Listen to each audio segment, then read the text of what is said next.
শুধু দর্শক আসসালামু আলাইকুম, আমন্ত্রণ জানাচ্ছি চ্যানেল এস সংলাপ অনুষ্ঠানে।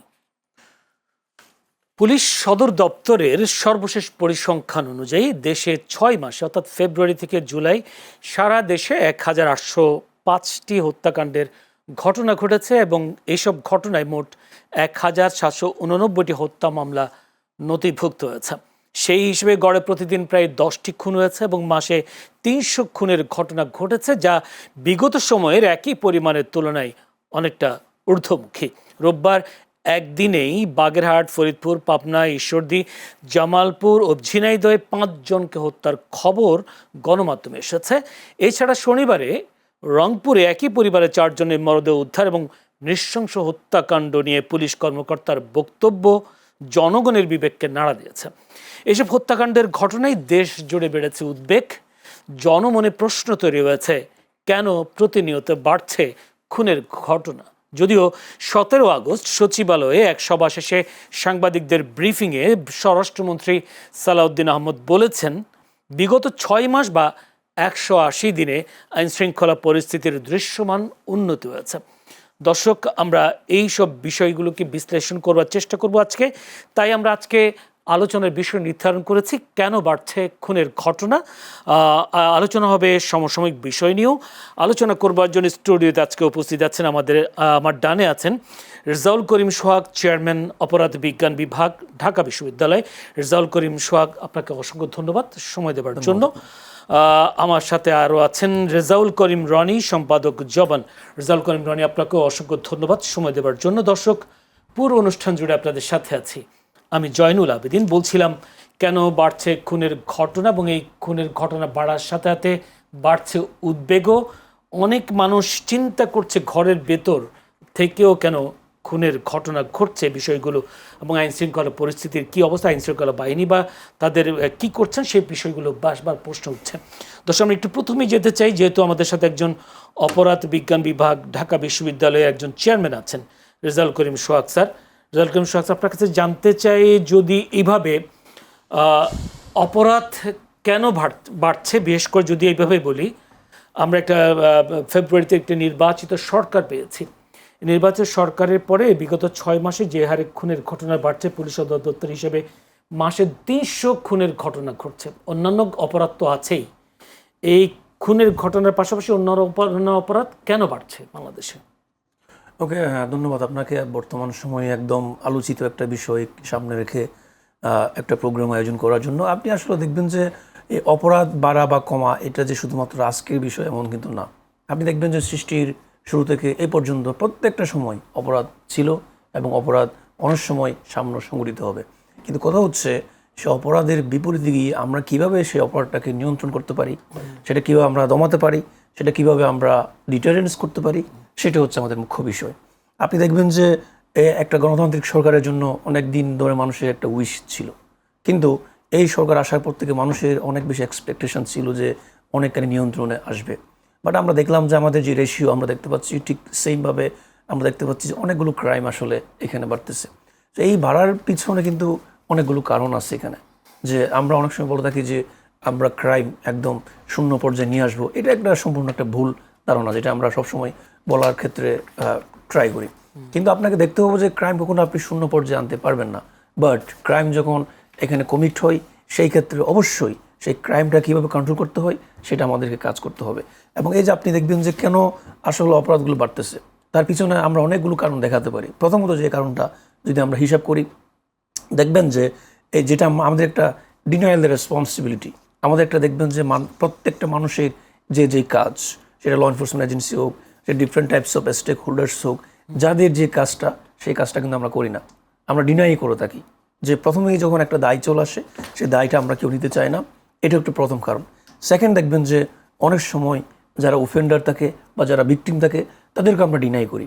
যেমন ওফেন্ডারদেরকে ডিনাই করা কীরকম, মনে করেন আপনি দেখবেন যে এই ঢাকা শহর এটা একটা অনেক জনবহুল জায়গা, বাংলাদেশ একটা জনবহুল জায়গা, যারাই অপরাধ করুক না কেন দেখবেন যে তাদেরকে আমরা অনেক সময় মানুষ হিসেবে ব্যাখ্যা না করে, অপরাধী হিসেবে তাদেরকে না দেখে অনেক সময় আমরা বিভিন্ন ব্যাকগ্রাউন্ডস আমরা দেখে ট্রাই করি এবং তার অনেক জাস্টিফিকেশান দেই, সেগুলো জাস্টিফাই করার ট্রাই করে। ঠিক সেমভাবে আমরা ভিকটিমদেরকে দোষারোপ করি। আমরা ওফেন্ডার্সদের বিচার চাওয়ার পরিবর্তে তার পাশাপাশি ভিকটিমদেরকে আমরা দোষারোপ করি। এই যে একটা ডিনায়ালের যে সংস্কৃতি, যে একদিকে ভিকটিমকে ডিনাই করা, ওফেন্ডারকে ডিনাই করা, এবং আমাদের যে রেসপন্সিবিলিটি, যারা এই নিয়ন্ত্রণ করার জন্য যারা কাজ করবে তাদের যে রেসপন্সিবিলিটি, এই রেসপন্সিবিলিটিগুলো প্রপারলি পালন না করার কারণেই এই সমস্ত ইনসিডেন্টগুলো আসলে সংঘটিত হয়ে থাকে। একটু করে ইন্টারাপ্ট করে, সেটা হচ্ছে আপনি বারবার বলছিলেন দায়িত্ব, মানে যে সংশ্লিষ্ট বিষয়ে যিনি দায়িত্বে থাকেন বা দায়িত্বরত যারা থাকেন তারা দায় না নেওয়ার একটা প্রবণতা তো তাদের মধ্যে আছে, যার কারণে অপরাধ প্রবণতা বাড়ে। এটাই কি বলতে চাচ্ছেন আপনি? ইয়েস, জি। কারণ হচ্ছে আপনি দেখবেন যে মনে করেন কেউ একজন অপরাধ করছে, তা আমাদের কি করতে হবে, তাকে অপরাধী হিসেবে বা তাকে অ্যাকিউজড হিসেবে আমরা আইডেন্টিফাই করে বিচার ব্যবস্থা করতে হবে। কিন্তু আমরা অধিকাংশ সময় দেখি যে যারা অপরাধ করে তাদেরকে আমরা আইনের আওতায় নিয়ে এসে তাদেরকে আমরা একটু ছাড় দেওয়ার একটা মানসিকতা থাকে, এবং এই ছাড় দেওয়ার মানসিকতা থেকেই একজন অপরাধী একটা অপরাধ করার পরে সে আবার অপরাধ করতেছে, সে কোনো কারণে যদি অ্যারেস্ট হয় আবার জামিন নিয়ে বেরোয় আসতেছে। তার মানে যখন একজন অপরাধী সে অ্যারেস্ট হওয়ার পরে যখন সহজে জামিন নিয়ে বের হয়ে আসে, তখন তার মধ্যে একটা সিক্রেট ডেভিয়েন্স কাজ করে। সেই সিক্রেট ডেভিয়েন্সটা কি? সেটা হচ্ছে যখন একজন অপরাধী, একজন মানুষ একটা বিচার ব্যবস্থা সম্পর্কে পরিপূর্ণ ধারণা রাখবে, সে জেনে ফেলবে প্রথম থেকে শেষ পর্যন্ত কি হয়, সেটা পজিটিভ হোক সেটা নেগেটিভ হোক। যখন সে দেখবে যে অপরাধ করার পরও বিভিন্ন সিস্টেমের কারণে, বিভিন্ন লুপহোলসের কারণে জামিন নিয়ে বের হয়ে আসা সহজ হয়, এই যে পুরো প্রসেসটা জানার কারণে তার মধ্যে আরো বেশি মোটিভেশন চলে আসে। সেক্ষেত্রে জামিন তো পাওয়া তো একজন নাগরিকের অধিকার, জামিন পাওয়া, জামিন না পাওয়া, তাহলে আপনি দায় কাকে দেবেন? না, জামিন পাওয়া একদিকে যেমন অধিকার, যেমন তার তো অবশ্যই এখানে রাইটস পাওয়ার অধিকার আছে, সে জামিন পাওয়ার অধিকার আছে, তার অনেক কিছু আর অধিকার আছে, মানবাধিকার, এবং তাকে অ্যারেস্ট করার ক্ষেত্রে, তাকে বিচারিক কার্যক্রম প্রত্যেকটা পরিচালনা করার ক্ষেত্রে তার যে অধিকার, প্রত্যেকটা অধিকার আছে। কিন্তু সেটা হচ্ছে আপনি সে জামিন পাবে একদিকে যেমন অধিকার, আবার হচ্ছে সে অপরাধ পরবর্তী সময়ে তাকে সেই অপরাধের প্রপার পানিশমেন্ট দেওয়াটাও কিন্তু আমাদের সোসাইটির, আমাদের জাস্টিস সিস্টেমের একটা কিন্তু বিশাল পার্ট। আপনি দেখবেন যে এখানে শাস্তিটা কে দেবে? হ্যাঁ, এখানে আসতেছি আমি। না না, অবশ্যই এখানে আদালত দিবে, জাস্টিসটা কে দিবে? কারণ একজন পুলিশ, কারণ আমরা অনেক সময় বিভিন্ন অ্যানালাইসিস বা আমরা রিপোর্টের পরিপ্রেক্ষিতে আমরা দেখি, ফর এক্সাম্পল পুলিশ বলে যে আমরা এত কষ্ট করে অ্যারেস্ট করি, তাকে সে কোর্টে গিয়ে জামিন পেয়ে যাচ্ছে। অথবা কিছুদিন আগে আপনি দেখবেন যে একজন র্যাবের অফিসার সে আফসোস করে বলতেছে এত কষ্ট করে অ্যারেস্ট করলাম, বা সেই লোকটা মাদকের কারণে অনেকবার অ্যারেস্ট হয়েছে, বা সে জামিনটা পেয়ে যাচ্ছে। কিন্তু এই জামিনটা পেয়ে যাচ্ছে, এখানে জামিন পাওয়াটাই মুখ্য বিষয় না। মুখ্য বিষয় হচ্ছে যেহেতু তার পিছনে অনেকগুলো কারণ আছে, সে অপরাধ করছে, সে অ্যারেস্ট হয়েছে, তার পিছনে অনেকগুলো কেস রেকর্ডস আছে, এত কিছু অভিযোগ থাকার পরও সে পানিশমেন্টটা না পেয়ে কিভাবে জামিনটা পাচ্ছে, এটা হচ্ছে এখানে দুর্বলতা হচ্ছে। এখানে আমাদের ল এনফোর্সমেন্ট এজেন্সি এবং কোর্ট, তাদের মধ্যে একটা আসলে কোঅর্ডিনেশন থাকা দরকার ছিল, যেটা বর্তমান সময়ে আমরা সেই কোঅর্ডিনেশনটা না থাকার কারণে হয়তো এদিক থেকে পুলিশ, ল এনফোর্সমেন্ট এজেন্সির জায়গা থেকেও অনেক কিছু লুপহোলস থাকতে পারে, বাট সেই জিনিসটা কোন জায়গায় লুপহোলস সেটা যদি একসাথে কোঅর্ডিনেশন করে যদি সেটা ব্যাখ্যা করতে পারতো, বের করা যেত, তাহলে জামিন পাওয়া যেমন অধিকার, এবং যারা অপরাধ করবে তাদের শাস্তি নিশ্চিত করাটাও কিন্তু রাষ্ট্রের একটা দায়িত্ব। অসংখ্য ধন্যবাদ রেজাউল করিম রনি আপনাকে। জাস্ট প্রশ্ন এটা দিয়ে শুরু করি, যেহেতু পুলিশ সদর দপ্তর বলছেন প্রতি মাসে 300 খুন হচ্ছেন, কিন্তু আমাদের স্বরাষ্ট্রমন্ত্রী সালাউদ্দিন আহমেদ বলেছেন, তিনি বলেছেন বিগত 6 মাসে 180 দিনে আইন শৃঙ্খলা পরিস্থিতি দৃশ্যমান উন্নত হয়েছে। বলেছেন, যদিও তিনি এবার এটাও বলেছেন জনপ্রত্যাশা অনুযায়ী আইন শৃঙ্খলা পরিস্থিতির উন্নতি হয়নি। তাহলে আপনি এই বিষয়গুলোকে কীভাবে বিশ্লেষণ করেন, পুলিশের বক্তব্য, স্বরাষ্ট্রমন্ত্রীর বক্তব্য? জি ধন্যবাদ। যে যেখান থেকে আমাদের দেখছেন এবং শুনছেন সবাইকে আমার সালাম এবং শুভেচ্ছা। আমাদের সোহাগ ভাই যেটা বললেন যে অপরাধ মানব জাতির সূচনা লগ্ন থেকে হয়ে আসছে, নতুন কোনো ব্যাপার না। কিন্তু এখন যে ডেটাটা আপনি বললেন, এই ডেটার মধ্যে একটা ডেটা ম্যানিপুলেটিভ বলবো না আমি, ডেটা পলিটিক্স আছে। সেটা কি? সেটা হলো বিগত 18 মাসে একটা সরকার ছিল, সেই সরকারের অব্যবস্থাপনা, বিশৃঙ্খলা এটা আমরা দেখেছি। সেই অর্থে তারা কিন্তু কোনো প্রচেষ্টা কার্যকরভাবে নিতে সক্ষম হয় নাই। অনেক উদ্যোগ তারা নিয়েছে কিন্তু সক্ষম হয় নাই, যেটার মধ্যে দিয়ে পুলিশের পেশাদারিত্ব, মনোবল এগুলো ফেরানো সম্ভব হবে বলে যে আশা ছিল সেটা হয়নি। এই 6 মাসে হয়েছে তা সেটা হয়নি। সেটা না হওয়ার ফলে সেটা যে বার্ডেনটা সেটা আরও দ্বিগুণভাবে এই গভর্নমেন্টের আসছে। আরেকটা বড় কারণ ছিল 5 তারিখের গণঅভ্যুত্থানের পরে থানাগুলো ওয়ার্কিং ছিল না। ফলে অনেক লম্বা সময়, যেহেতু থানা ফাংশনাল ছিল না, ফলে অনেক লম্বা সময় অপরাধের আপনার ধরনের কেস করতে যাওয়া বা অভিযোগ করতে যাওয়া বা একটা ডায়েরি করতে যাওয়া বা একটা জিডি করতে যাওয়া, সেই ক্ষেত্রে মানুষের মধ্যে একটা নিরুৎসাহ ছিল, যেহেতু থানা ফাংশনাল ছিল না। নির্বাচিত সরকার আসার পরে থানাকে ফাংশনাল করার একটা ব্যাপক উদ্যোগ নেওয়া হয়েছে। মানুষের অভিযোগ করার জায়গার ক্ষেত্রে থানার ব্যস্ততা বেড়েছে। আগে তো থানার ব্যস্ততায় থানায় লুকি পাওয়া যেত না, প্রথম দিকে তো থানায় লুকি খুঁজে পাওয়া যেত না। সো ব্যস্ততা বেড়েছে, ফলে এখন সেইখানে ভিকটিমরা অভিযোগ করার জায়গা পাইছে, যেটা বিগত সময়ে অনেক সংকুচিত ছিল বা জায়গাটা তৈরি হইতে অনেক সময় লাগছে।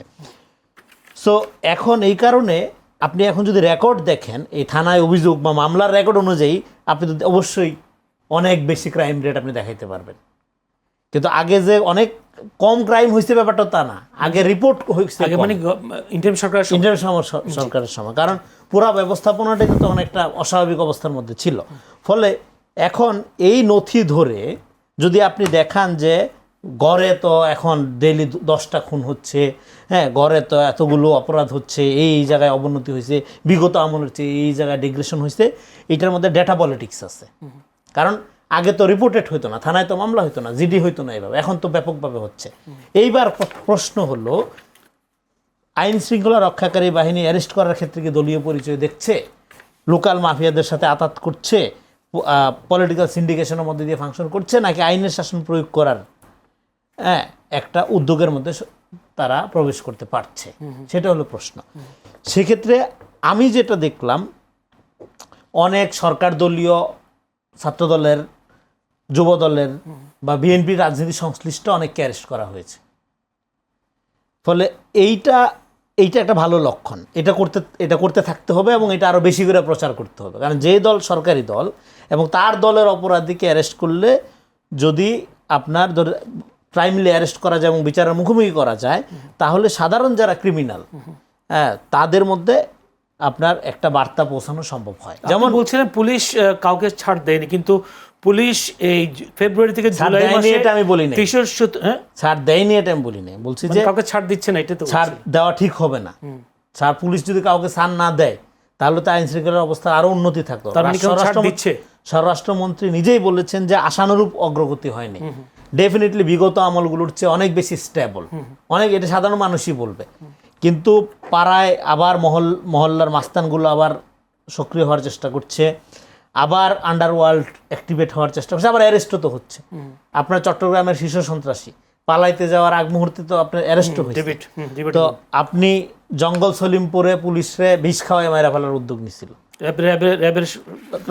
সদস্যদের, এবং সেখানে সরকার প্রশিক্ষণ কেন্দ্র গড়ে তোলার উদ্যোগ নিচ্ছে। তো সরকারের দিক থেকে কিছু কিছু মেজারমেন্ট নেওয়া হচ্ছে, এবং সবচেয়ে বেশি মামলা হয়েছে মাদক। সবচেয়ে ভয়াবহ ক্রাইম আমি মনে করি যেটা হচ্ছে, সেটা হলো মাদক, এবং মাদকের কারণে সংশ্লিষ্ট খুন এবং অন্যান্য ক্রাইম যেগুলো, এগুলো। সেক্ষেত্রে রাজনৈতিক তো হামলা শিকার হয়ে 77 জন মারা গেছে। রাজনৈতিক হামলা, সেটা রাজনৈতিক হামলা তো আছেই, রাজনৈতিক হামলা, খুন, এগুলোকে কেন দোষ দিচ্ছেন?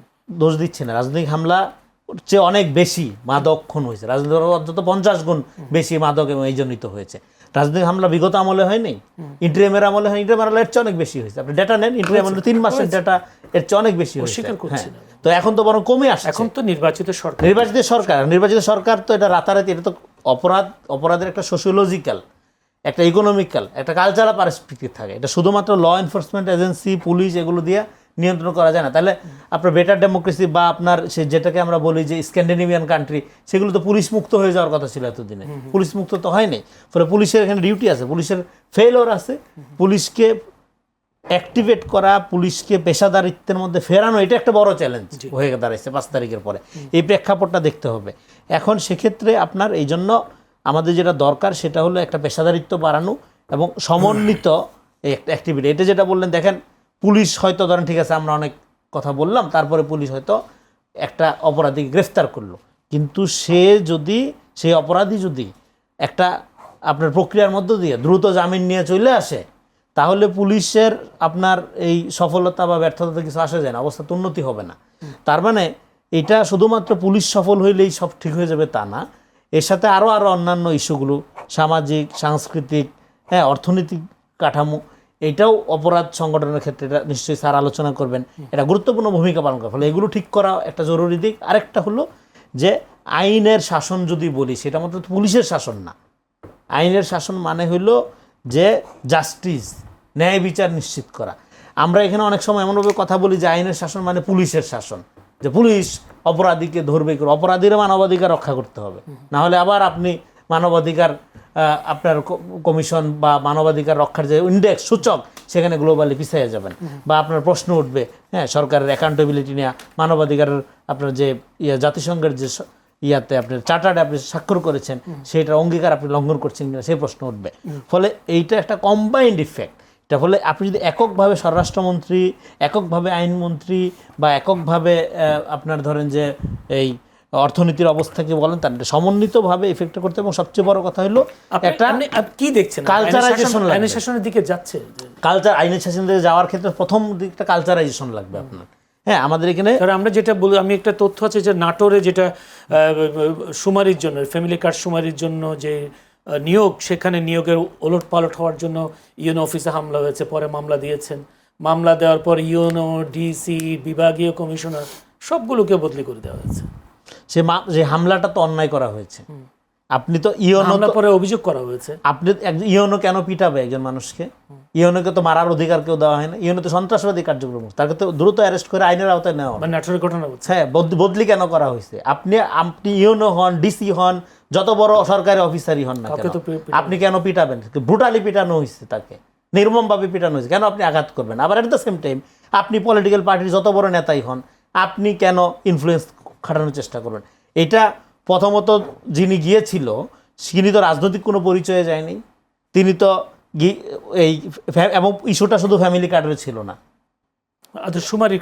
শুমারির ব্যাপারে ছিল। ফলে এটা সোশ্যাল মিডিয়াতে অনেক ন্যারেটিভ আসছে এটা নিয়ে। হ্যাঁ, তো অবশ্যই আইন যদি কেউ হাতে তুলে নেয়, এবং যে কোনো, আমাদের বাংলাদেশের প্রধান প্রবলেম কি? মানুষের মর্যাদাবোধ ফেরাইতে হবে, মানুষের প্রতি রেসপেক্ট ফেরাইতে হবে। আপনার সাথে আমার ভিন্ন মত থাকবে, ভিন্ন চিন্তা থাকবে, অ্যাড্রেস না করা, রেসপেক্টফুল সমস্যাগুলোকে রেসপেক্টফুল করি না আমরা, হলে সব জায়গায় প্রভাবিত করার চেষ্টা করি, আমরা সব জায়গায় গায়ের জোর দেখানোর চেষ্টা করি। হ্যাঁ, এইটার একটা কালচারাইজেশন লাগবে। মানুষের মর্যাদাবোধ যদি না ফিরে, তাহলে আইনের শাসন প্রতিষ্ঠা। অসংখ্য ধন্যবাদ রেজাউল করিম সোহাগ স্যার। আপনার কাছে জানতে চাই যে হত্যাকাণ্ড মতো বা অপরাধ কমাতে আইন শৃঙ্খলা বাহিনী কি অভিযানই যথেষ্ট, নাকি বিরাজমান যে রাজনৈতিক দলগুলো আছে, রাজনৈতিক দলগুলোরও কিছু ভূমিকা আছে বলে মনে হয়? যে আপনি যদি বলে, যে কথাটা বললাম যে রাজনৈতিক কোন দলে 77 জন হত্যা ঘটনা ঘটেছে। ওকে, হ্যাঁ, যেটা যে আমাদের রেজাউল ভাই যেটা বলছিলেন, ওইটা দিয়ে একটু আমি শুরু করি। যে একটা উনি বললেন যে হোলিস্টিক অ্যাপ্রোচ, হ্যাঁ, যেটা আমাদের কালেকটিভ একটা অ্যাপ্রোচ, যেটা আমরা বলি, যেটা আপনি দেখেন, আপনি যদি ডেটা বের করেন, কিছু ক্রাইম আপনি সবসময় সংগৃহীত দেখবেন। সেটা হতে পারে murder, culpable homicide, grievous heart, মাদক, এগুলো একটা কমন ক্রাইম হিসেবে আমরা দেখতে পাচ্ছি। সো এইসব ক্রাইমগুলো আপনি অ্যাড্রেস করবেন শুধুমাত্র পুলিশের অভিযান দিয়ে, কিন্তু কখনো এগুলো আপনি বন্ধ করতে পারবেন না। যেমন রেজাউল ভাই যেটা বললেন যে অ্যারেস্ট অনেকজনকে করা হচ্ছে, কিন্তু অ্যারেস্ট করাটা যেমন একদিকে আমাদের অবজেক্টিভস, পাশাপাশি তার বিচারটা নিশ্চিত করাটাও কিন্তু আমাদের খুব বেশি দরকার। কারণ আপনি দেখবেন অনেকেই মানুষ কিন্তু অ্যারেস্ট হচ্ছে, বাট কয়জনের বিচার হচ্ছে? আমরা অ্যারেস্ট হতে দেখি, বাট বিচারটা হচ্ছে না। যেটাকে আমরা বলি যে ট্রুথ ইন সেন্টেন্সিং, যে কেউ একজন যখন অপরাধ করবে, তাকে অবশ্যই তাকে 60, 70, 80% পর্যন্ত যাতে সে পানিশমেন্ট ফেস করে। কিন্তু আপনি দেখতেছেন যে তারা পানিশমেন্ট ফেস করতেছে না। যেটা আমি প্রথমেই বলে নিয়েছিলাম, যে আজকে তারা পানিশমেন্ট ফেস না করতে পারার কারণেই, তারা কিন্তু আবার ক্রাইমের দিকে ফিরে আসতেছে। যে প্রথমে ছিল সে ফার্স্ট টাইম অফেন্ডার, পরে সে হয়ে যাচ্ছে হ্যাবিচুয়াল অফেন্ডার বা রিঅফেন্ডার, সে একই ক্রাইম বারবার করতেছে। এখন আপনার যে প্রশ্ন, হত্যাকাণ্ডের মতো বিষয়, সেটা শুধুমাত্র আসলে পুলিশ এককভাবে আসলে চেষ্টা করলেও হবে না। এখন অবশ্যই যেহেতু আপনাকে দেখতে হবে, এটা একটা আমাদের অনেক পপুলেটেড একটা কান্ট্রি, যেখানে অ্যাজ পার দ্য ইউএন, সেখানে আপনি দেখবেন যে প্রতি 200 বা 300 মানুষের বিপরীতে একজন করে পুলিশ থাকতে হয়। কিন্তু আমাদের বাংলাদেশে দেখবেন প্রায় 1000 মানুষের বিপরীতে কিন্তু একজন করে পুলিশ নাই। যদি আমরা ডেটা প্লাস মাইনাস হতে পারে, তাহলে এত বড় একটা জনসংখ্যা দিয়ে আপনি অল্প সংখ্যক পুলিশ দিয়ে কোনো ক্রাইম নিয়ন্ত্রণ করতে পারবেন বলে আমার কাছে মনে হয় না। তাহলে এক্ষেত্রে কী করতে হবে? এক্ষেত্রে অবশ্যই যারা পলিটিক্যাল গ্রুপস থাকবে, স্টেক হোল্ডার্স থাকবে, হিউম্যান অ্যাক্টিভিস্ট থাকবে, প্রেশার গ্রুপস থাকবে, এবং কমিউনিটি পুলিশিং যেটাকে আমরা বলি, কমিউনিটির একটা অংশকে সাথে নিয়েই এগুলো কিন্তু অ্যাড্রেস করতে হবে, যাতে করে আপনি আগে থেকে ইনফরমেশন নিয়ে কাজ করতে পারবেন। আমরা কি করি? শুধুমাত্র ক্রাইম কমিট হওয়ার পরে আমরা রেসপন্স করার ট্রাই করি। এটাকে আমরা বলি রিয়েক্টিভ পুলিশিং। আমরা কেন প্রোঅ্যাক্টিভ পুলিশিংটা করি না? কেন আমরা আগে থেকে প্রপারলি প্রিপারেশন নিয়ে আমরা এগুলো করি না? সো আগে থেকে যদি আমাদের প্রিপারেশন থাকে, আপনি দেখবেন যে কখনো সব জায়গায় অপরাধের তারতম্য কিন্তু সেম না। দেখবেন এক এক জায়গায় এক এক ধরনের অপরাধ সংঘটিত হয়। শাহবাগে যে অপরাধ হয় অবশ্যই মিরপুরে সে অপরাধ হয় না, সাভারে সে অপরাধ হয় না, পাহাড়ি অঞ্চলে আলাদা প্যাটার্ন তো আলাদা। তা আপনাকে সেভাবেই প্রোঅ্যাক্টিভলি স্ট্র্যাটেজি আপনাকে সেট করতে হবে, কিন্তু আমরা তো সেগুলো করি না। আমরা সব জায়গার জন্য সেম আইন বানাই ফেলছি। পাহাড়ি অঞ্চলের জন্য যে আইন, সেটা কি আমার কক্সবাজারের জন্য কখনো খাটবে? বা আমি শহরের জন্য যে আইন তৈরি করছি ফর এক্সাম্পল, এটা তো গ্রামে তো হবে না। গ্রামে কি হয়? আমি সেই সাথে যদি এই প্রশ্নটা করি, অপরাধ প্রবণতা সমাজ থেকে যদি অপরাধ প্রবণতা কমানোর জন্য যে সংস্কৃতি গড়ে তুলবার কথা, সেই সংস্কৃতি কি বা সরকারি দল কিংবা বিরোধী দল বা বিরাজমান রাজনৈতিক দলগুলোর নেতাকর্মীদের মধ্যে আপনি কি দেখছেন? না, এটা আমাদেরকে দেখতে হবে। এই যে ক্রাইম বন্ধ করার জন্য এটা আপনি একজনকে হুট করে নিয়ে আসলেন, অ্যারেস্ট করলেন, বিচার করলেন, এটা কিন্তু প্রপার ওয়ে না। এই যেমন আমরা বিদেশের ক্ষেত্রে কি দেখি, যেন ভাই বিদেশি এক্সাম্পল দিয়েছেন, বিদেশের ক্ষেত্রে আমরা দেখি যে সেখানকে কারাগার কমে যাচ্ছে, সব জায়গায় তো কারাগার বাড়তেছে, কিন্তু স্ক্যান্ডিনেভিয়ান কান্ট্রিজ আমরা কি দেখতেছি, অপরাধ অনেক বেশি কমে যায়। তার কারণ কি? তারা অপরাধীদেরকে একদিকে যেমন পানিশমেন্ট দেয়, তার পাশাপাশি তারা রিহ্যাব সেন্টারে নিয়ে যায়। সে অপরাধী কেন অপরাধটা করেছে সেটা বের করে তাকে সেইভাবে কি করা হয়, তাকে রিহ্যাব সেন্টার পাঠিয়ে সেই ট্রিটমেন্টটা দেওয়া হয়। কেউ একজন অ্যাডিক্টেড, তাকে ড্রাগ এডিকশন করছে সে, তাকে আপনি অ্যারেস্ট করলেন, কিন্তু সে কেন ড্রাগ এডিক্টেড এবং ড্রাগ যখন এডিকশন আসবে তার, সেটা কীভাবে নিয়ন্ত্রণ করবেন সেভাবে আমাদের কাজ করতে হবে। এই জন্যই আমাদের যারা পলিটিশিয়ান তাদেরকে এভাবে চিন্তা করতে হবে আমাদের দেশের মানুষের আর্লি সোশ্যালাইজেশনটা যাতে এমনভাবে তৈরি হয়, সে pre conventional stage, conventional stage এবং পোস্ট কনভেনশনাল স্টেজে আমাদের সোসাইটি থেকে কেমন উদ্যোগ নেওয়া উচিত, সেই ক্ষেত্রে আমাদের পরিবারের ভূমিকা কেমন হওয়া উচিত, আমাদের রাষ্ট্রের ভূমিকা কেমন হওয়া উচিত, সোসাইটির ভূমিকা কেমন হওয়া উচিত, প্রত্যেকটা জিনিস আমাদের নলেজে রেখেই কিন্তু কাজ করতে হবে। সেই ক্ষেত্রে দলের নেতাকর্মীদের ভূমিকার কথা বলছিলেন আপনি, এটা দেখছেন কিনা আমার প্রশ্ন ওই জায়গায়। না, এখানে কয়েকটা গ্রুপ আছে। আপনি দেখবেন যখন পলিটিক্স হয়, এখানে অনেকে ফ্রেশ পলিটিক্স করে, অনেকে দেখবেন যে ওখান থেকে বের হয়ে গিয়ে অনেকে স্বার্থের জন্য পলিটিক্স করে। এখানে শুধুমাত্র আমি ঢালাওভাবে কখনো কমেন্টস করতে চাই না, কারণ আপনি দেখবেন যে অনেক ফ্রেশ পলিটিশিয়ান থাকে যাদের বিরুদ্ধে কখনো আপনি করাপশনের অভিযোগ আনতে পারবেন না। আবার অনেকে দেখবেন যে যারা বিভিন্ন মাদক নিয়ে কাজ করে, মাদক নিয়ে ব্যবসা করে, আমাদের কনসার্ন তাদের উপরে। এখন তাদেরকে, যেমন আজকে একটা নিউজ দেখলাম যে কক্সবাজারের ইয়াবা অথবা ড্রাগস, সেগুলো আগে যেভাবে আসতো এখনও সেমভাবে আসতেছে, বাট ব্যক্তি পরিবর্তন হয়েছে। তাহলে সেই ব্যক্তিটাকে, আবার অনেক জায়গায় দেখবেন যে অনেকে ফ্রেশ পলিটিক্স করতেছে।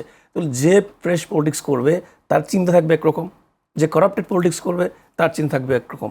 সো আমাদেরকে সেভাবে চিন্তা করতে হবে। তার মানে দুই চিন্তার সম্মিলন তো ইয়েস, তার মাধ্যমেই এই দুই চিন্তার সম্মেলনের সমন্বয়েই এই দুই চিন্তাকে আমরা অ্যাকোমোডেট করে আমাদের আসলে কাজ করতে হবে। যারাই অপরাধ করুক না কেন, অ্যাটলিস্ট তাদেরকে আমরা অ্যাটলিস্ট পানিশমেন্ট যাতে ফেস করতে পারে সেই বিষয়ে আমাদের কাজ। রনি ভাই বলছিলেন যে আইনের শাসন প্রতিষ্ঠা করবার জন্য এগিয়ে আসতে হবে। একটু যেতে চাই রেজাউল করিম রনির কাছে। রেজাউল করিম রনি ভাই, আপনি ব্রাহ্মণবাড়িয়ার একটি ঘটনা নিশ্চয়ই আপনিও জানেন, যেখানে পুলিশ লাইন্সে কনসার্টের সময় মাদ্রাসার শিক্ষার্থীদের সাথে পুলিশের একটি সংঘর্ষ হয়েছে এবং সেই সংঘর্ষে প্রায় উভয় পক্ষে 30 জন আহত হয়েছেন, এরকম খবর এসেছে। পরবর্তীতে স্বরাষ্ট্রমন্ত্রীকে এ বিষয়ে মন্তব্য করতে বললে তিনি বলেছেন, ব্রাহ্মণবাড়িয়া এলাকাটা এরকম যে গান বাজনা সিনেমা বহু বছর ধরে তাদের মধ্যে নিষিদ্ধের মতো, ওখানকার পরিস্থিতি আলাদা, পরিবেশ পরিস্থিতি বিবেচনায় যেখানে যা ব্যবস্থা নেওয়ার দরকার সেটা নেওয়া হচ্ছে। বা আমরা দেখলাম সেখানে 3 পুলিশ সদস্যকে প্রত্যাহার করে নেওয়া হয়েছে। স্বরাষ্ট্রমন্ত্রী তার এই জায়গায় কি স্বরাষ্ট্র বক্তব্যটাকে আপনি কি মনে করেন একই আইন সব জায়গায় প্রয়োগ করা ঠিক হবে না বিষয়টা? এই আলাপ তো একটু আগে স্যার করলেন যে একই জায়গা, সব জায়গার কন্ডিশন একই রকম না, সব জায়গার অপরাধ প্রবণতা একই রকম না। আপনি কওমি মাদ্রাসার প্রাঙ্গণে কনসার্ট কেন করবেন? আপনি মসজিদের সামনে, এটা তো ভারতে করে, ভারতে মসজিদের সামনে আপনার এগুলি করে ডিস্টার্ব করার জন্য। একইভাবে আপনি মন্দিরের সামনে তো ওয়াজ মাহফিলের আয়োজন করবেন না। সমাজের তো কতগুলো হারমোনি আছে, ফলে এগুলো যারা করছে তারা পরিকল্পিতভাবে এখানে এই উস্কানিমূলক কার্যক্রম করার মধ্য দিয়ে অস্থিতিশীলতা তৈরি করতে চাচ্ছে কিনা এটা খতিয়ে দেখা দরকার। মানে এরকম করলে আমরা হামলা করব, বিষয়টা হামলা তো কোনো, এটা তো এটার কথা, এর মানে কি এটা যেরকম করলে আমরা হামলা করবো এই কথা বললাম আমি? না, এই হামলা তো হয়েছে, এটা বলছি। তা হামলা হয়েছে কেন? মানে করলেই হামলা করতে হবে? না, করলে হামলা করার কারণ বন্ধ করতে হবে। আপনি তো আপনার বাড়িতে বা আপনার ইবাদতখানায় কেউ যদি ঢুকে, হ্যাঁ, আপনার হাঙ্গামা করে আপনি কি করবেন? সবাই তো খানার বিষয়টা তো অবশ্যই আলাদা। তো সবাই তো যেটা পুলিশ লাইন্সে তাদের মাঠে তারা করছে না, সেটা প্রাঙ্গণটা তো মাদ্রাসা প্রাঙ্গণ, যেটা দেখতে হবে, এটা তো কেউ বলতেছে না। পাশে মাদ্রাসা। হ্যাঁ, মাদ্রাসা মাদ্রাসা। এখন আপনি তো এখন বাংলাদেশে মাদ্রাসা, মন্দির, পূজা, নামাজ এগুলো একসাথে হয়, এটা তো বহুবার বছর ধরে হয়, কালচারালি হয়। ফলে সেক্ষেত্রে কমিউনিকেশন গ্যাপ। আপনি কথা বলতেন, আপনি যদি কনসার্ট করতেন না, তাহলে এখানে মাদ্রাসার টাইম বা নামাজের টাইম, আজানের টাইম এগুলো কথা বলে কনসিডার করে করা যায়।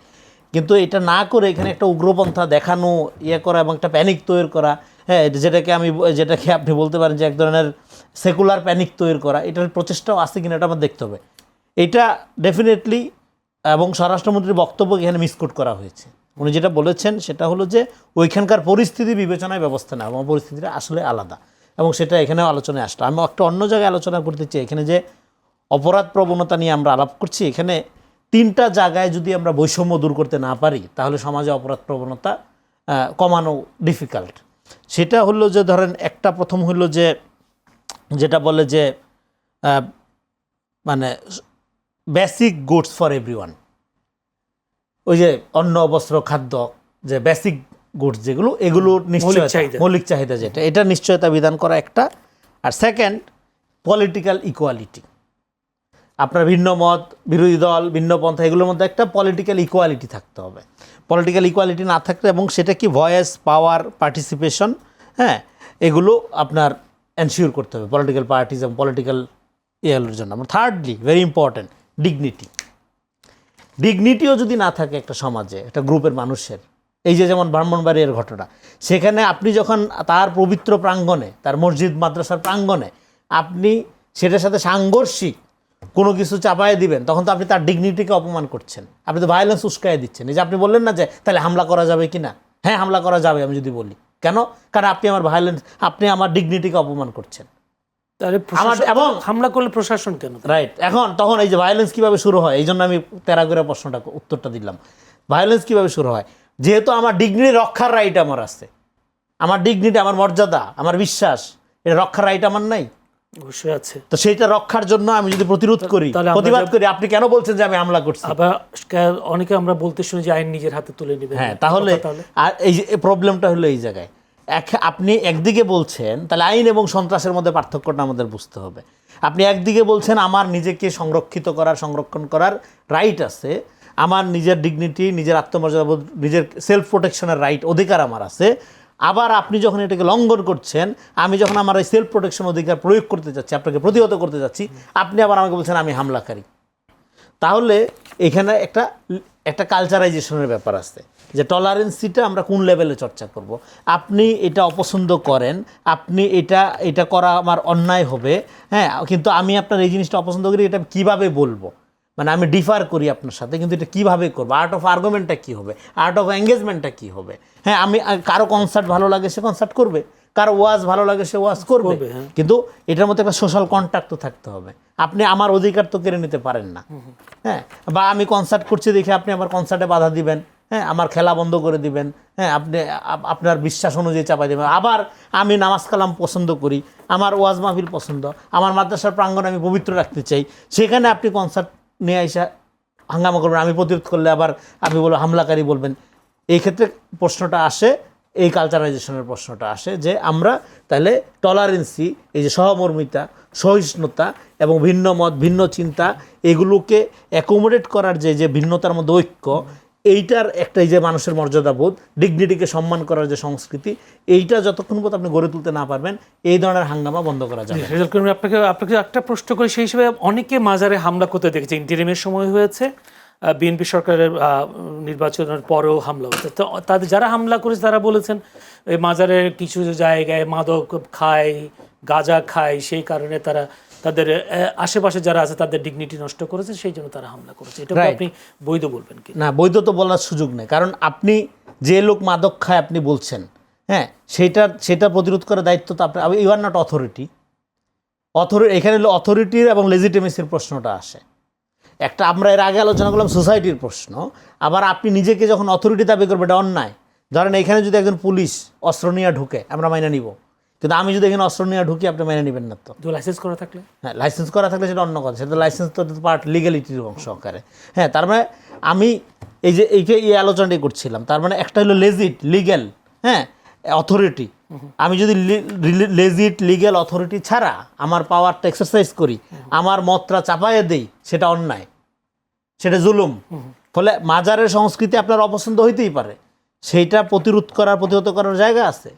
আপনি যদি বলেন যে কোনো মাজারে বেদাত হচ্ছে বা অসামাজিক কার্যক্রম হচ্ছে, আপনি ধরে নিলাম, আপনি বলছেন, সেটার জন্য আপনি কি করবেন? আপনি প্রথমে সেই থানায় নিজে হাতে তুলতে পারবেন না, আপনি প্রথমে থানায় অভিযোগ করবেন, তারপরে সেখানকার রিলিজিয়াস কমিউনিটি আছে, মুরব্বী আছে, তা না করে আপনি একটা গ্রুপকে তাদের অনুভূতিকে উস্কায়া দিয়ে, হ্যাঁ, তাতায়া দিয়ে তারপরে আপনি যাবেন। এই তাতানোর কাজটা কী করছে আমাদের এখানকার এক শ্রেণীর বুদ্ধিজীবীরা, যারা একটা পলিটিক্যাল ইডিওলজিকে এতদিন প্যাট্রোনাইজ করছে, হ্যাঁ, তাদের অংশীদার বা তাদের সমর্থকরা যখন এখন মাজার এগুলিতে হামলা করছে, তখন তারাই আবার এখন প্রতিবাদ করছে। ফলে এখানে তো একটা ডুয়েল গেম হচ্ছে। আপনার পজিশনটা তো হলো আপনি এমন রাজনীতিকে সমর্থন করছেন, এমন সাংস্কৃতিক কার্যক্রমকে সমর্থন করছেন, যারা মনে করে এই ধরনের অ্যাক্টিভিটি করা, তাদের ভিন্ন মত ভিন্ন চিন্তাকে আক্রমণ করা তার অধিকার। আপনি তাদেরকে বুদ্ধিভিত্তিকভাবে শক্তি যোগাচ্ছেন, আবার আপনি গিয়ে মাজারে দাঁড়াচ্ছেন, আবার আপনি যে আপনার ওই যে চিন্ময় প্রভুর পাশে গিয়ে দাঁড়াচ্ছেন। হ্যাঁ, এই ধরনের যে বুদ্ধিজীবীরা যারা এই ইন্টারিমের আমলে যারা ছলে বলে কৌশলে ক্ষমতার বিভিন্ন অংশে ছিল, তারা এই পুরা মপতন্ত্র, তারা এই পুরা ভায়োলেন্ট অবস্থাকে আপনার চাউর করা, জাগিয়ে তোলা এবং বিস্তৃতি ঘটানোর ক্ষেত্রে অনেক বড় ভূমিকা পালন করে, যেটা এখনও পর্যন্ত নিয়ন্ত্রণে আনতে পারেনি সরকার। এক্ষেত্রে সরকারকে দ্রুত এই ডিগনিটি ফেরানোর জন্য আইনের শাসনকে দলমত নির্বিশেষে, হ্যাঁ, ইম্পার্সোনালি, মুখ চায় না, হ্যাঁ, অমুক নেতা, অমুক বড় ব্যক্তি, বড় পরিবারের ছেলে, ওইভাবে না, হ্যাঁ, ইম্পার্সোনালি এবং একটা অবজেক্টিভ ওয়েতে আইনকে প্রয়োগ করতে হবে। জি, অসংখ্য ধন্যবাদ। আমি একটু যেতে চাই রেজাউল করিম সোহাগ স্যারের কাছে। রেজাউল করিম সোহাগ, আপনাকে একটু জানতে চাই, পুলিশের মধ্যে গণঅভ্যুত্থানের পরে পুলিশের মধ্যে একটা মনোবল নষ্ট হওয়ার একটা কথা বলা হচ্ছে। আবার এই নির্বাচিত সরকার আসার পর অনেকে মনে করছে সংযুক্তি, বদলি, চাকরি হারানো, মামলার আসামি, সামাজিক মাধ্যমে ট্যাগিং করার মতো আতঙ্ক তাদের মধ্যে রয়েছে। সেই কারণেও কি বা অপরাধগুলো বাড়ছে কিনা?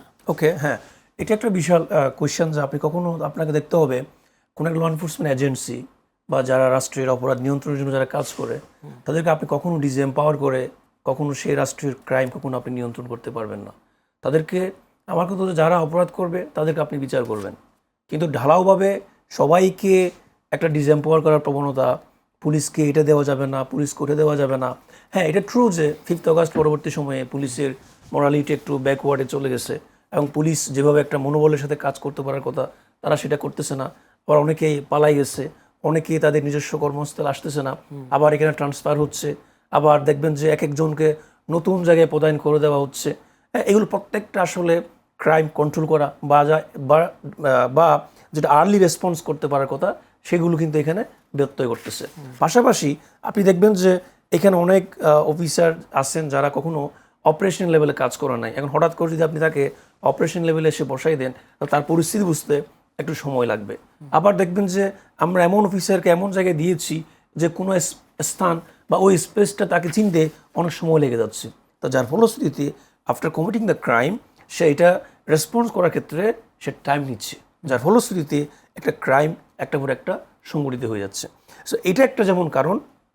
আরেকদিকে আমরা যেটা বললাম যে এই যে বিভিন্ন সময় কারণের কথা বলছে, সমাধানটা কোথায়? হ্যাঁ, সমাধানটা হচ্ছে যেটা আমাদের সবচেয়ে মূল ইম্পর্টেন্ট, তাদের মনোবলটা ফিরিয়ে আনা। এখন কথা হচ্ছে সেই মনোবলটা কীভাবে ফিরে আসবে, সেটার জন্য আমাদেরকে যেসব পুলিশ অফিসার যে এখনও যারা কাজের মধ্যে আছে, তাদেরকে অবশ্যই এই মোরালিটি বা তাদের যে এম্পাওয়ারমেন্ট, সেটাকে নিশ্চিত করতে হবে। আপনি দেখবেন যে এখনও পুলিশের মধ্যে এই যেটা বলবো যে ওএসডি হওয়ার ভয় আছে, তাদের মধ্যে এখন দেখবেন যে তার কি পানিশমেন্ট হবে কি হবে না, এটাও একটা বিষয় আছে। অনেক অফিসারদের মধ্যে দেখবেন যে সে আবার ট্রান্সফার হবে কি না, এটাও একটা ইস্যু আছে। এগুলো আগে সরকারকে অ্যাড্রেস করতে হবে যে আসলে কারা কীভাবে কাজ করবে এবং প্রপার ওয়েতে তারা কাজ করতে পারতেছে কি না, সেই মনোবলটা সরকারের পক্ষ থেকে এটা এনশিওর করতে হবে। তাদের মধ্যে কোনো ভীতি, তাদের মধ্যে কোনো কনফিউশন, সেটা রাখা যাবে না। কিন্তু আমরা দেখতে পাচ্ছি অনেক অফিসের মধ্যে সেই কনফিউশনটা কিন্তু এখনও বর্তমানে রয়ে গেছে, যে তার যদি ট্রান্সফার হয়ে যায়, তার যদি চাকরি চলে যায়, তার যদি অন্য কোনো ইস্যু তৈরি হয়, তার বিরুদ্ধে যদি মামলা হয়, কারণ আপনি দেখতে পাচ্ছেন যে অনেক জায়গায় পুলিশ এখনো আক্রান্ত হচ্ছে, কাউকে অ্যারেস্ট করতে গেলে সে আক্রান্ত হচ্ছে, হামলার শিকার হচ্ছে। তার মানে এগুলো অ্যাড্রেস করতে হবে। যারাই এখনো পুলিশের উপর এখন মনে করেন হামলা করার ট্রাই করে, তারা কিসের বেসিসে করতেছে এবং পুলিশ অফিসের উপর হামলা করলে কি পানিশমেন্ট সেটা প্রপারলি নিশ্চিত করতে হবে। তাহলে পুলিশের মনোবল ফিরে আসবে এবং তারা প্রপারলি কাজ করতে পারবে। আবার যেটা বললাম, অনেকগুলো পুলিশ অফিসার কিন্তু বর্তমানে সার্ভিসে নাই। তাদের বিপরীতে আপনি পুলিশ অফিসার আনছেন কিনা সেটা একটা বিষয়, তাদের বিপরীতে আপনি প্রপার পুলিশ অ্যাপয়েন্ট করেছেন কিনা সেটা কিন্তু প্রপার একটা আলোচনার বিষয়। হ্যাঁ, এবং তাদের ক্ষেত্রেও আমরা দেখি যে এই ক্রাইমটা অনেক বেশি বেড়ে যাওয়ার কারণে অনেকের প্রভোকেশন এখানে কাজ করে। যেমন এখানে অনেক বিষয় আমরা দেখলাম, শুধুমাত্র ক্রাইম করাটাকে আমরা দেখি, কিন্তু ক্রাইমটা কেন করছে, তার পিছনে করার ক্ষেত্রে কোনো প্রভোক ছিল কিনা, এবং সে কোনো এর আগে ক্রাইম করার পরও সে কোনো পানিশমেন্ট ফেস করছে কিনা, এগুলো কিন্তু আমরা দেখি না। এজন্য আমাদেরকে সব বিষয় একসাথে দেখতে হবে। এবং শুধুমাত্র আমরা পুলিশের কথা বলি, শুধু পুলিশকে সংস্কার করে, পুলিশের মনোবল বৃদ্ধি করে আপনি তো অপরাধ নিয়ন্ত্রণ করতে পারবেন না। এটা একটা কালেকটিভ অ্যাপ্রোচ।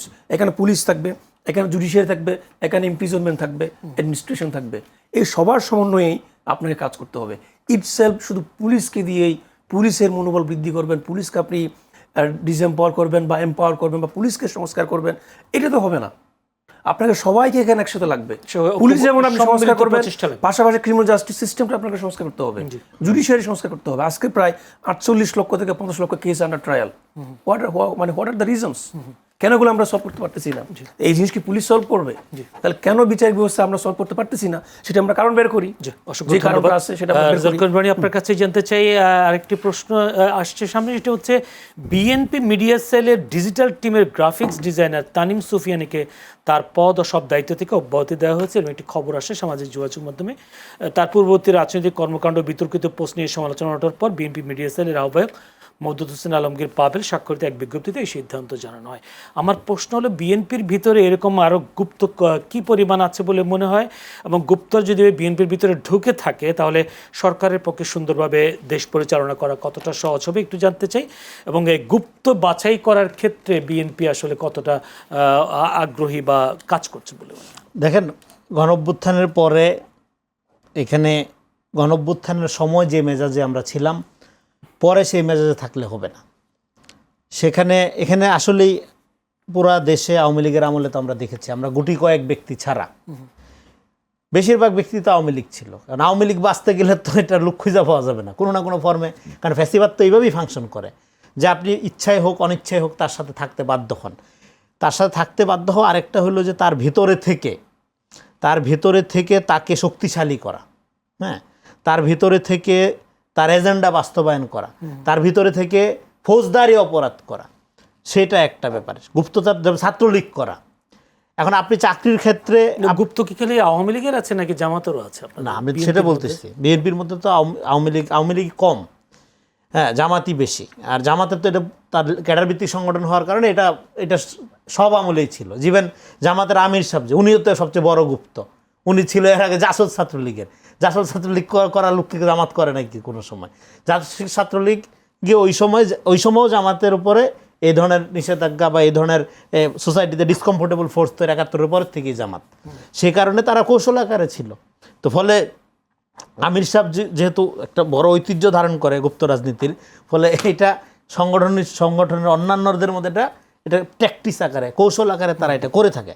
সেটা ইস্যু না। ইস্যুটা হলো এই যে কথাটা বললেন, এই যে ভদ্রলোককে আপনার করে, তার কিছু সোশ্যাল মিডিয়ার পোস্ট আমি দেখেছি। সেই পোস্টে উনি, হ্যাঁ, মুজিব তোষণ, জয় মামুনের সাথে ছবি দেওয়া, তারপরে হইলো আপনার এই বিভিন্ন আপনার আওয়ামী লীগের প্রোগ্রামগুলোতে হাজির থাকা, এই ধরনের অ্যাক্টিভিটি ছিল। এবং পরে বিপুল, উনি কতদিন ধরে কাজ করছিলেন মিডিয়া সেলে?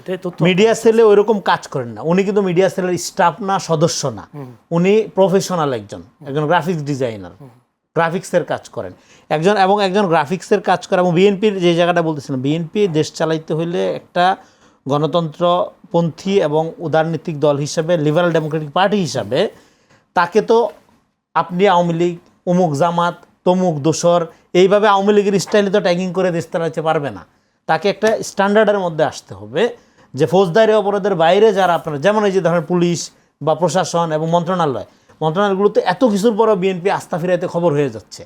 বিএনপি কি মানে আপনার ওইরকম কিন্তু শাস্তিমূলক কোনো ব্যবস্থা নিচ্ছে না, কারণ শাস্তিমূলক ব্যবস্থা আগে অ্যাক্টিভেট করা দরকার, আগে জনগণকে সার্ভিস দেওয়া দরকার, তারপর পদে পদে বিপদে ফেলা হচ্ছে। তো ফলে এই জন্য একটা নীতি ঠিক করতে হচ্ছে বিএনপিকে, সেটা হলো আগে যে প্রফেশনাল তাকে প্রফেশনালি প্রোটেক্ট করা, কারণ আগে তো সার্ভিস তো দিতে হবে, দেশ তো চালাইতে হবে, তারপরে ফৌজদারি অপরাধ এবং পলিটিক্যাল অ্যাফিলিয়েশন ক্রাইম এগুলো দেখে দেখে আস্তে আস্তে ব্যবস্থা নেওয়া। ফলে এইখানে যে কেসটা হলো, উনি মিডিয়া সেলের কোনো সদস্য না, কিচ্ছু না, উনি কাজ করতো গ্রাফিক ডিজাইনার হিসেবে, এটা একটা প্রফেশনাল স্কিল আপনারা জানেন, এবং সেই ব্যক্তির রাজনৈতিক মতাদর্শ অনুযায়ী, এবং বিএনপি যেহেতু একটা লিবারেল, যেমন দেখবেন বিএনপির প্রচুর সমর্থকরা বিএনপি সমালোচনা করতে পারে, কিন্তু আপনি জামাত আওয়ামী লীগ এটা দেখবেন, আওয়ামী লীগের নেত্রী যা বলতো একটা তৃণমূল পর্যন্ত সে একই কথা বলতো। এটা ক্যাডার ভিত্তিক রাজনৈতিক দলের সাথে একটা গণতান্ত্রিক উদারপন্থী রাজনীতির এটা হলো পার্থক্য। তবে তারপরেও দেশ পুনর্গঠন করার স্বার্থে অবশ্যই বিএনপিকে সবার আগে প্রফেশনাল যারা তাদেরকে প্রোটেক্ট করা, এবং তারপরে এই বিগত আমলে যারা কলঙ্কিত রাজনৈতিক কর্মকাণ্ড করছে তাদের থেকে একটা প্রশ্ন দিয়ে শেষ করতে চাই। রেজাল্ট করিম রানী সেখানে একটি টক শোতে নারায়ণগঞ্জে আলোচিত এমপি শামীম ওসমান তিনি বলেছেন, আমরা বিএনপির পক্ষে নির্বাচন না করলে জামায়াত ক্ষমতায় চলে আসতো, 95টা সিট বিএনপি পেয়েছে আওয়ামী লীগের কারণে। সেই সুযোগ কি তারা আওয়ামী লীগের নেতাকর্মী নিচ্ছে কিনা? দেখেন, শামীম ওসমান একজন চিহ্নিত গডফাদার এবং পলাতক বোরকা শামীম হিসাবে তাকে সবাই চেনেন। বাংলাদেশে আওয়ামী লীগের অংশগ্রহণে কোনো নির্বাচন হয়নি, আওয়ামী লীগের কোনো লোক কাউকে ভোট দেয়নি, বাংলাদেশের নাগরিকরা বিভিন্ন মার্কায় ভোট দিয়েছে। এখানে আওয়ামী লীগ কি নির্বাচনে অংশগ্রহণ করেছিল? আওয়ামী লীগের কি কোনো মার্কা ছিল? আওয়ামী লীগের সাথে কি কারো প্রকাশ্যে কোনো জোট ছিল? ফলে কোনো নাগরিক সে যদি অতীতে আওয়ামী লীগ সমর্থন কইরাও থাকে 5 তারিখের আগে, আওয়ামী বিহীন পরিবেশে সে যখন ভোট দিচ্ছে, সে নাগরিক হিসাবে ভোট দিচ্ছে, সে বিএনপিকে ভোট দিল না জামাতকে ভোট দিল, সেটা আওয়ামী ভোট আকারে দেয় নাই, সে তার নাগরিক অধিকার প্রয়োগ করছে। ফলে সে যে একটা অশিক্ষিত গুন্ডা, তার যে কোনো বোধোদয় হয় নাই, সেইটা প্রমাণ হলে আবারও সে সাধারণ জনগণের ভোটকে আওয়ামী লীগের ভোট মনে করতেছে। বা এইখানে বাংলাদেশে যে নির্বাচন হয়েছে 5 তারিখের পরে, সেখানে কান্ট্রি উইদাউট আওয়ামী লীগ ফরম্যাটে নির্বাচিত হয়েছে, সেখানে আওয়ামী লীগের ভোট বইলা কোনো ভোট ব্যাংকে কেউ চিহ্নিত করলে সেটা হবে অন্যায়। বিএনপিরও ভোট ছিল না, আওয়ামী লীগেরও ভোট ছিল না, জামাতেরও ভোট ছিল, জনগণের ভোট ছিল, তারা বিভিন্ন দলকে দিয়েছে, বেশি ভোট বিএনপি পেয়েছে, 2/3 মেজরিটি নিয়ে সরকার গঠন করেছে। অসংখ্য ধন্যবাদ। আমার কাছে একদম শেষ সময় স্যারের কাছে ছোট্ট প্রশ্ন, যে আজকে বেসরকারি গবেষণা প্রতিষ্ঠান সেন্টার ফর পলিসি ডায়ালগ জানিয়েছে জানুয়ারি থেকে আগস্ট পর্যন্ত দেশের 3 প্রধান শিল্পাঞ্চলে 95টি কারখানা স্থায়ীভাবে বন্ধ হয়ে 61,881 জন কর্মসংস্থান হারিয়েছে। অর্থাৎ তিনি বলছেন প্রায় 62,000, হেডলাইন ছিল 62,000। কিন্তু এটাকে আপনি কোনো ধরনের অশনি সংকেত মনে করেন কিনা, যে 6 মাসে প্রায় 62,000 কর্মসংস্থান হারিয়েছে? ওকে, আপনি দেখবেন যে আমরা একটা কথা বলি না, নেসেসিটি নোজ নো ল, যে আপনি দেখবেন যে মানুষ যখন পেটে যখন ক্ষুধা আসবে সে কিন্তু কখনো আর আইন মানবে না। তা আমার একটা জায়গায় কনসার্ন সেটা হচ্ছে, যারা চাকরি হারিয়েছে, আমি স্ট্যাটিস্টিক্সের দিকে যাব না, সেটা যেটাই হোক, কম বেশি হোক না কেন সেটা পরের বিষয়, কিন্তু যারা চাকরি হারাচ্ছে তাদের একটা অংশ কিন্তু অপরাধ জগতে পাবানোর একটা কিন্তু সম্ভাবনা আছে। কারণ আপনি যেটা বললাম যে আপনি যখন ক্ষুধার্ত থাকবেন তখন আপনি কোনো কিছুই মানবেন না, তখন এজন্যই আমরা দেখি যে আজকে যারা বড় বড় অপরাধগুলো সংগঠিত করে তাদের উত্থানটা কীভাবে হয়। দেখবেন যে আমাদের ঢাকা শহর এটা যোগাযোগ ব্যবস্থা এত পরিমাণ ডেভেলপমেন্ট হয়েছে, যার ফলশ্রুতিতে বিভিন্ন অঞ্চল থেকে এখানে মানুষজন আসে, কেউ আসে ট্রেন যুগে, কেউ আসে বাস যুগে, কেউ আসে বিভিন্ন জাহাজ যুগে। তারা এসে তাদের কর্মসংস্থান নাই, তাদের আবাসন ব্যবস্থা নাই, তখন তারা কি হয়, বিভিন্ন জায়গায় মিশে যায়। তারা রেলওয়ের পাশে ঘুমায়, তারা বিভিন্ন বস্তিতে ঘুমায়, তারা দেখবেন যে বিভিন্ন বড় বড় এন্টারটেইনমেন্ট যে পার্কগুলো থাকে নানা অপরাধ কর্মকাণ্ড সেখানে তারা ঘুমায়। একটা পর্যায়ে গিয়ে তারা আস্তে আস্তে কী হয়, এই অপরাধে তাদের ক্ষুধার জন্য তারা অপরাধ করে, একটা সময় গিয়ে তারা ড্রাগস নিয়ে নেয়, পরে সে ড্রাগসের টাকা কেনার জন্য আবার অপরাধ করে, সে অপরাধ করে আবার সে কি কিনতেছে, ড্রাগস কিনতেছে। কারণ আমি দেখলাম যে যারাই আজকে চুরি করতেছে, ছিনতাই করতেছে, তারা সেই টাকা দিয়ে যতটুকু না খাবার নিচ্ছে তার তুলনায় তারা বেশি ড্রাগসের দিকে তারা দাবিত হচ্ছে। তারা এই ড্রাগসের উত্থানটা হচ্ছে কীভাবে, ক্ষুধা থেকে। ঠিক সেইমভাবে যারা আজকে চাকরি হারাচ্ছে তাদের একটা অংশ এমনও হইতে পারে, তারা তাদের সংসার বা তাদের সার্কামস্টেন্সেস বা সার্কামফারেন্সেস প্রত্যেকটা মেনটেনিংয়ের জন্য তারা হয়তো অপরাধ জগতের দিকে তারা ধাবিত হতে পারে। এই বিষয়টা নলেজ নিয়েই আমাদের কিন্তু খুব দ্রুত এটা নিয়ে কাজ করা উচিত বলে আমি মনে করি। অসংখ্য ধন্যবাদ রেজাউল করিম সোহাগ, চেয়ারম্যান অপরাধ বিজ্ঞান বিভাগ, ঢাকা বিশ্ববিদ্যালয়। অসংখ্য ধন্যবাদ রেজাউল করিম রনি, সম্পাদক জবান, দুজনকেই আজকের এই সুন্দর আলোচনায় যুক্ত হবার জন্য। দর্শক, আমরা যে অনেকগুলো কর্মকাণ্ড অর্থাৎ অনেকগুলো কার্যক্রম তুলে ধরবার চেষ্টা করছেন দুই আলোচক, যে আসলে অপরাধ কেন বাড়ছে, অপরাধ কর্মকাণ্ডকে হ্রাস করবার জন্য যে যে উদ্যোগ নেওয়া দরকার সেসব বিষয়গুলো তারা তুলে ধরবার চেষ্টা করেছেন। আমরা দুজনকে আবারও ধন্যবাদ জানাচ্ছি। সেই সাথে আপনারা যারা ধৈর্য ধরে আমাদের এই অনুষ্ঠান দেখেছেন আপনাদেরকেও প্রাণঢালা অভিনন্দন, শুভেচ্ছা জানাচ্ছি। এবং সেই সাথে আগামীকাল একই সময়ে চ্যানেলের সংলাপ অনুষ্ঠান দেখার আমন্ত্রণ জানিয়ে আজকের মতো বিদায় নিচ্ছি। ভালো থাকবেন সবাই।